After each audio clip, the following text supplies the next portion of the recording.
morning, everybody.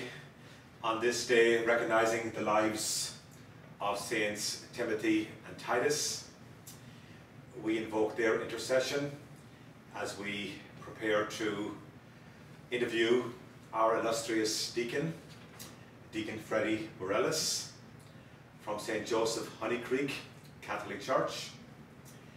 It was nice to be a part of the readings this morning, Deacon Freddy, when Paul addressed Timothy and named by name Timothy's mom and grandmother.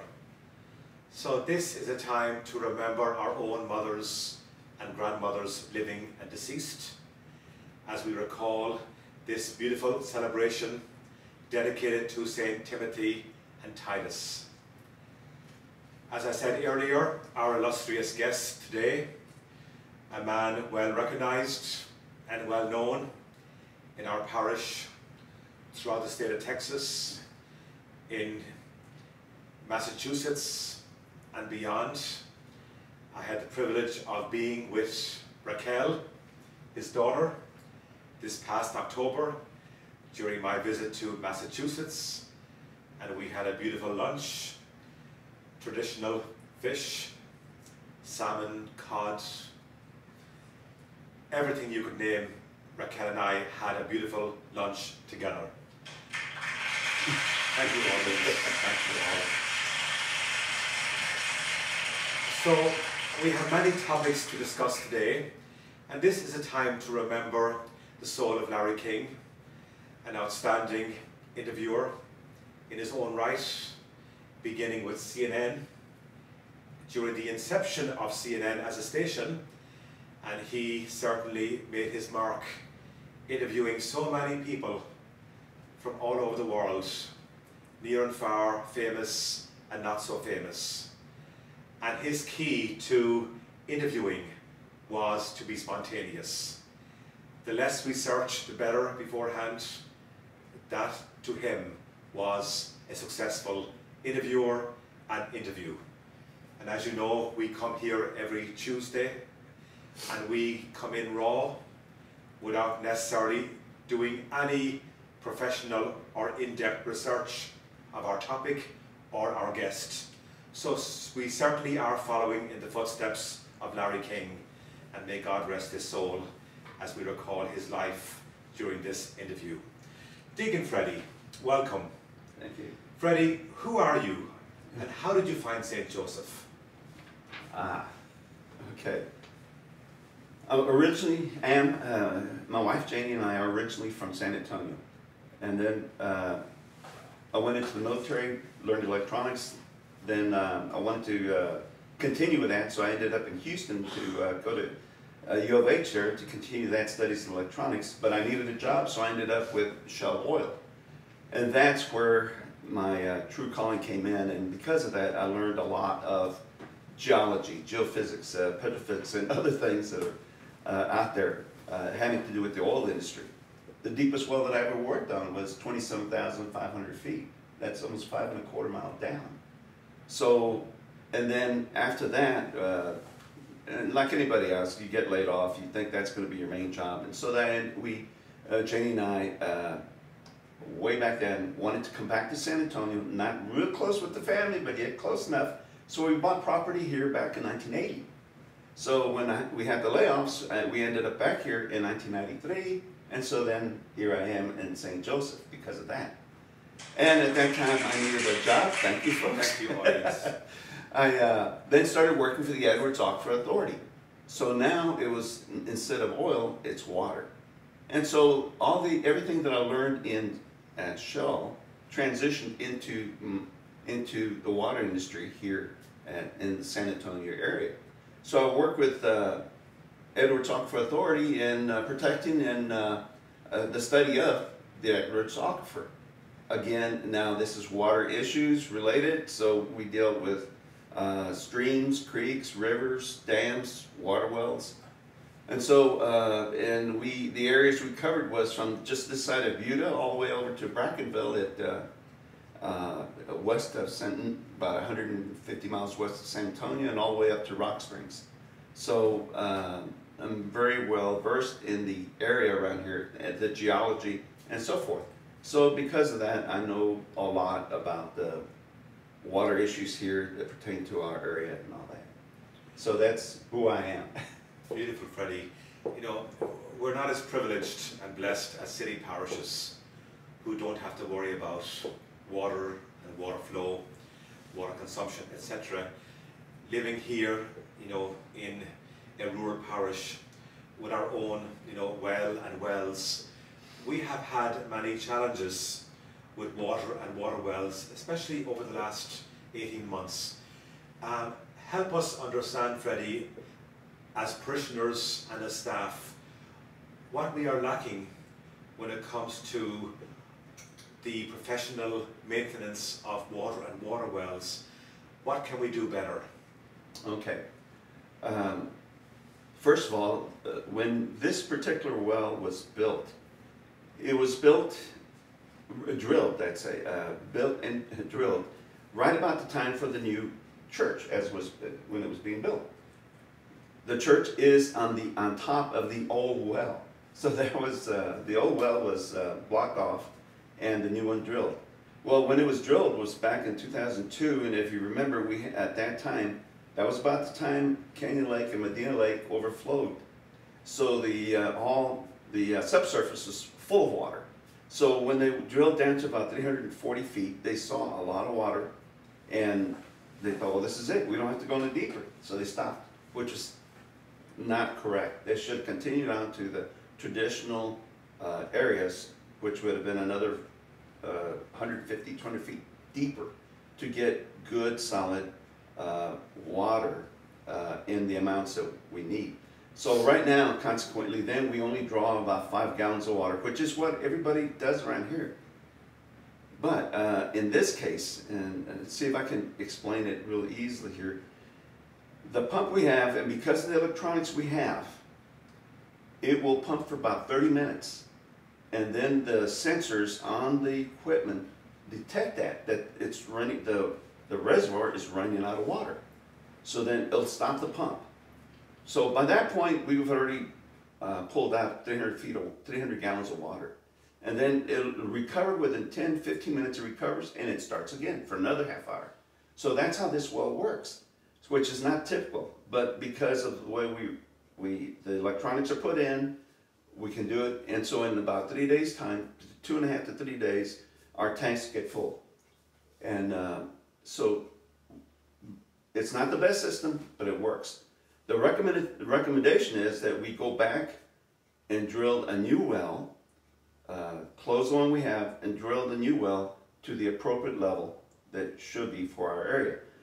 The homes that are around us here, around the well that we have right now, they're much deeper. They're down to 540, 560 feet, which is the area we should be in too. Okay, that's one. So drill a deeper well. The second thing is that once a year for maintenance, we should do water sampling, where water samples are taken right at the well and another sample taken right after the tank. And those samples turned in for analysis to see for bacteriological contaminants, or also any chemical contaminants, because here in this area, not too many people know, but we have some areas high concentration of fluoride, which is not good for kids to be drinking it. It's good for a certain amount to prevent for good hygiene of your teeth and health of your teeth and all that. But too much, like anything, too much is bad. So if our well shows that, then we should recommend people for the kids not to drink this water. But for other purposes, for our that we use in the facilities for washing, for toilet use, or anything else, it's good. So maintenance, and that goes for anybody else who has a well, that once a year they should do a water sample and have it for analysis.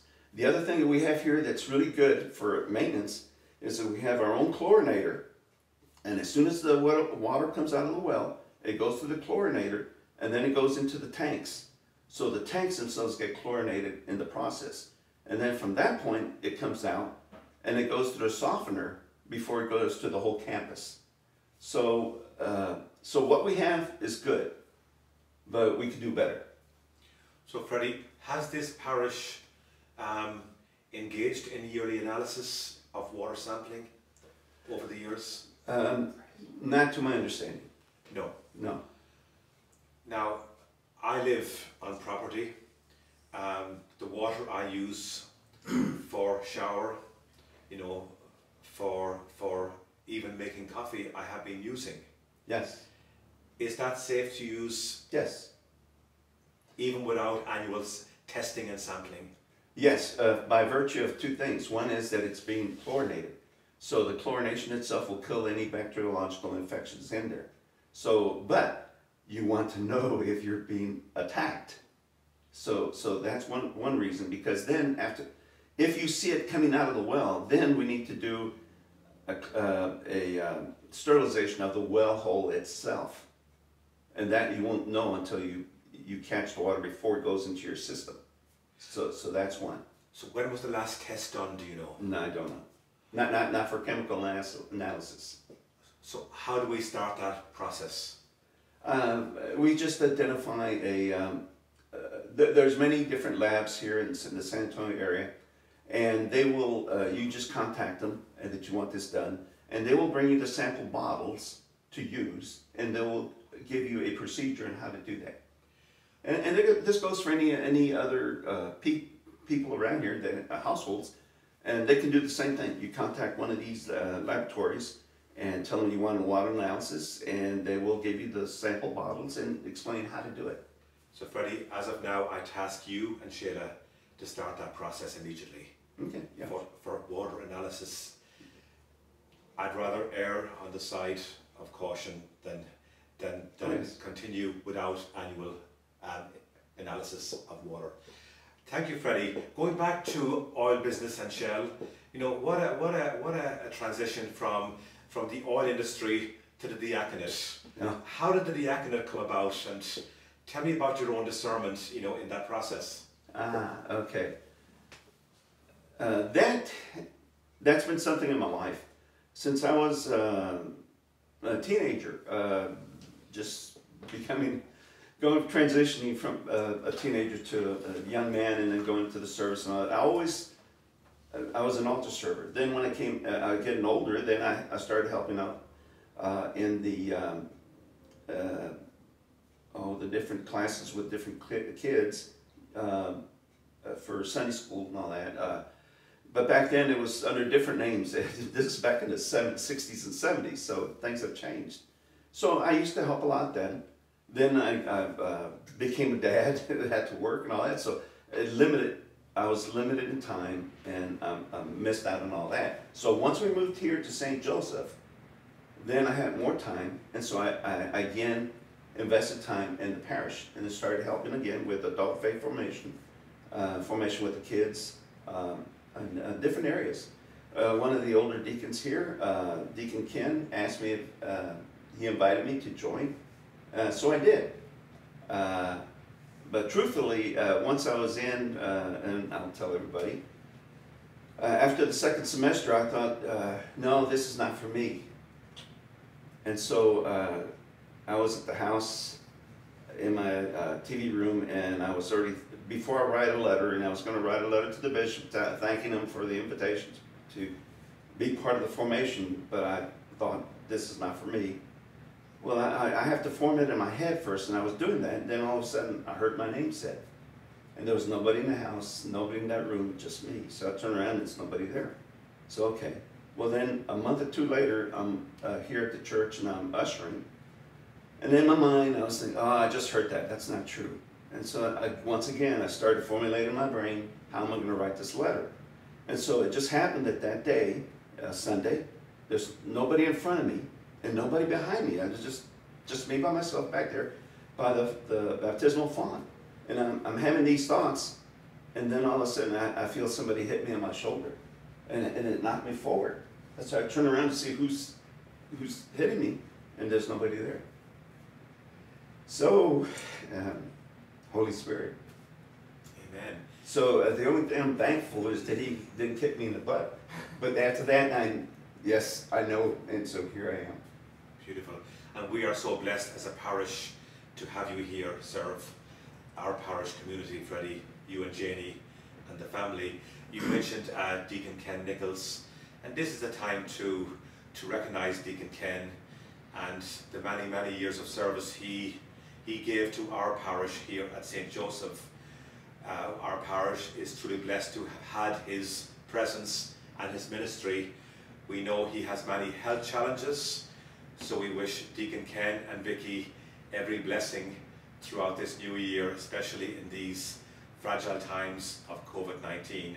Freddy, any guidance for our men, you know, who are in discernment, who may have doubts, who may desire to give up? Any words of encouragement for those men? Yes, prayer, and really look into yourself, because that's where this happened to me. I mean, I had to, of course, I was reluctant, almost like Jeremiah, but here I am, and I'm here to serve. And we do applaud and admire your selfless humility in service. Freddy, moving forward for a moment, the Garden of Gethsemane. Yes. First of all, this is a time to thank Justin Self and his grandpa, Gerald Beckman, for engaging in Trojan work on our property last year to beautify, you know, our many acres here at St. Joseph and designate one space to a Garden of Gethsemane. And please God, on Easter Sunday morning, we will inaugurate and bless the new Garden of Gethsemane.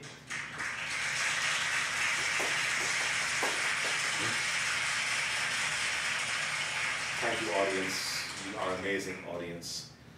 Between now and Holy Week, I encourage you, the Spanish Mass community, the English Mass community, to consider, you know, planting trees, purchasing trees for this beautiful garden. And what better time to dedicate this garden than Easter Sunday, the resurrection of 2021. Freddy, how in God's name did you get involved with this project, knowing that this was specifically for Eagle Scouts? Okay. Interesting question, because one is my own son, he's an Eagle Scout, and he also did a project here many years ago, and just like Jason did and all that. So I know how Gerald feels and all that, and so it's great feeling. But the way we got involved in this, especially the Hispanic community, was we were trying to see how, because of COVID-19, it disrupted all our normal ministries last year, and it still is. So we were trying to see how we could keep that bond within the Hispanic community going. And so we thought, okay, this is a good place to start. And the Spanish community is very hands-on to do things. And so we talked about it, and so within the community, and we said that this would be a good idea. So we asked your permission that we could go there and expand on that. When they worked on it, they did a nice job setting up the location, the theme behind at the garden, but we knew that we wanted to expand on the flowers, especially flowers and plants. We have those little, what am I going to say, those little ladies that walk around in the middle of the night out here, and if you grow any roses or any type of floral plants, you just gave them they think it's a, what is it, a smorgasbord of vegetables for them to eat. And I'm talking about the deer and other critters that we have here. So we have to secure the place. So by donations of materials, the Hispanic community went and fenced off with a 6-foot fence this whole area. So now we have a secure place. so that we can proceed forward.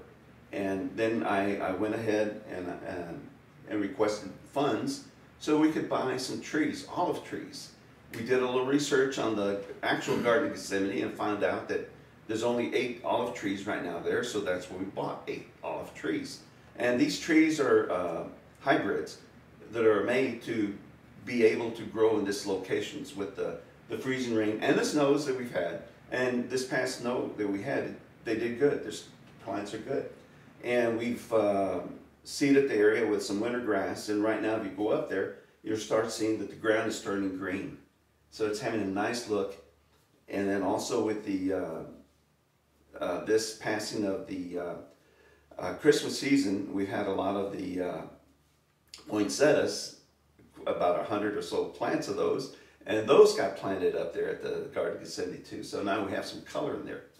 And in the future, we're planning on having some planters so that people can come and bring roses so they can plant those. Roses cannot be planted into the ground here locally because it's so high in the caliche, the clays, and rose plants, especially the roots, they like to have a lot of airage or air.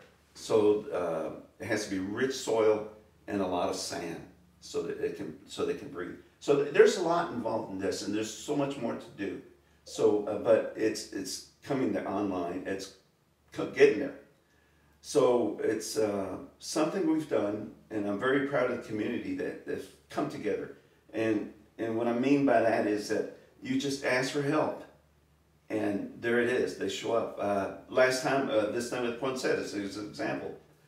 At the 12:30 Mass, I asked for some guys to help me put these plants in the ground, and I had stayed behind, and like normal, after the 12:30 Mass, I'm cleaning up, putting things away, the ciboriums, the chalices, everything else.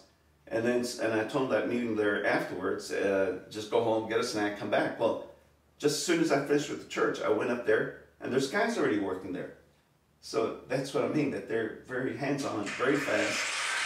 I'm very proud of them. You know, and like you mentioned poinsettias, this is a time to thank the Parisians. You know, under the leadership of Jerry Nichols and her team, the poinsettias originate from the altar display on Christmas Eve and Christmas morning. So I want to thank the Parisians for all their work on a yearly basis to ensure that our environment here at church looks beautiful and at the same time reverent. And we wish Charlie well as he strives to regain full health, and we wish Charlie and Jerry well as they prepare to move to Dripping Springs in May of this year. Before we close, Freddy, just to go back to water for a moment and sewage. We all know there is a new development happening across the road. We also know there are many protests going on against this new project. Can you just briefly tell us what the initial permit was and why the protests are taking place? Okay. This development that's occurring is right across Highway 46 from the parish. And from what I know is that this development it's big. It's to be somewhere between 2,600 homes that are going to be built there at its highest, its most. So this permit that has been issued already, it's been issued already by TNRCC, state agencies in charge of that, is a permit for effluent discharge. So the permit has already been issued, it's done. Now what's going on is this, there's a group that grew up here out of in the area. It's called the Save Honey Creek. And it's a group of homeowners, and I believe they're homeowners that are, or I should say landowners, because they're not homes, it's land. And they've gotten together and they are protesting this effluent discharge. The discharge in itself is nothing new because we've lived around here and we all have our own septic systems, anaerobic systems and so forth. And we've lived with that, and that's not bad, that's okay. But we've got to remember that most of the homes that we have are acreage size. So if you have between 1, 3, 5 acres, that's great, and more, better. But in this case, these homes are all regular homes, like back in the city, so that there's more discharge. So, and the discharge itself is not the problem. The problem is, with homes comes grass, and also with homes comes bugs, critters. So then people use nitrates, fertilizers, for the grass. And then for the bugs and all that, they're going to be using different types of chemicals to get rid of these critters. So all of this is going to go into the influent or in the ground. And so that's where the danger's at. It's not necessarily the discharge from the natural discharge from a home, but it'd be like the other thing coming out of a home is when I said nitrates off the fertilizer, that's not the only place it comes out of. It comes out of your detergent from your washers too. So that's going to go in there too. So those are the things that they're worried about. But in our case, this permit, just to give you an example, one more thing. It's being issued, and this organization that's building this development, they have said in the permit that they were going to discharge at its most more than 1 acre-foot a year. Okay, let me explain what an acre-foot is.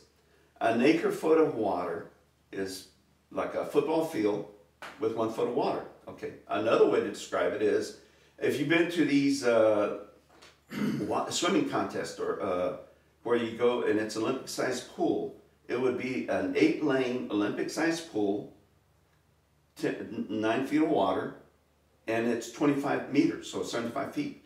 That volume of water is 1 acre-foot. Okay, they're going to discharge more than 1 acre-foot a day of effluent out. So here in the parish, I've calculated that conservatively, we use about 3 acre-feet of water a year. So we here in the facilities use about 3 acre-feet of water in 1 year. They're going to discharge 1 of those acre-feet a day. So that's a huge, huge, huge amount of water it's going to go out. Which raises the other question then is, where is that water coming from? So that leads to a different question then. So in that regard, there's much more to talk about that, because then the discharge itself on its own will not affect the parish, the facilities. What will affect the parish is, where does that water come from that's going to cause that flow? That will affect the parish here. For instance, if they drill wells over there to get that water out, it will affect us. But from what I hear is they're going to be drawing the water from Canyon Lake. Well, then we don't draw our water from Canyon Lake, so it will not affect us. Unless we go to Canyon Lake water, then it will affect us. So, but for that we need to, that's for another discussion for later, because it gets more involved. Which leads to something else. Many years ago, about 20 years ago, I had a workshop I did here, explaining the geology and the wells and around the area and all that. And perhaps maybe in the future we could do a symposium where I can invite the United States Geological Survey to talk about the geology, and then I can also call the local conservation water district that's going to start issuing permits, water permits, here in the next couple of years. And so we can invite the parish and any other interested parties to come to one of these things. We're blessed, Freddy, you know, with your expertise. Like, I've learned so much this morning. I'm sure our audience is still wondering, what is Freddy saying? But we are so happy that you are a lead and a leader, you know, in many conversations to come. Just to close, to remind you that our parish is in the process of upgrading the census, upgrading our parish database. It's important for each and every family in this parish to make contact with Charles and Shayla and Rose to ensure that we have the most accurate information possible. We are here to serve you and to love you. We need as much information to make our lives spiritually simple and yours practically simple. As an incentive to motivate you to update your own family records here in our database. If you submit all this information by the end of March, our evangelization team, God bless them, will give you a beautiful gift basket of so many, many wonderful gifts. This basket will only happen with your name in a draw, in a raffle, and the winner then will receive many beautiful gift baskets. So please submit your information. We will put your name in a basket, and who knows, you may have a beautiful gift for Easter. So once again, thank you, audience. Our show this morning is a bit longer because we have many issues affecting our parish when it comes to water. And water is a life-giving conversation and a life-giving necessity.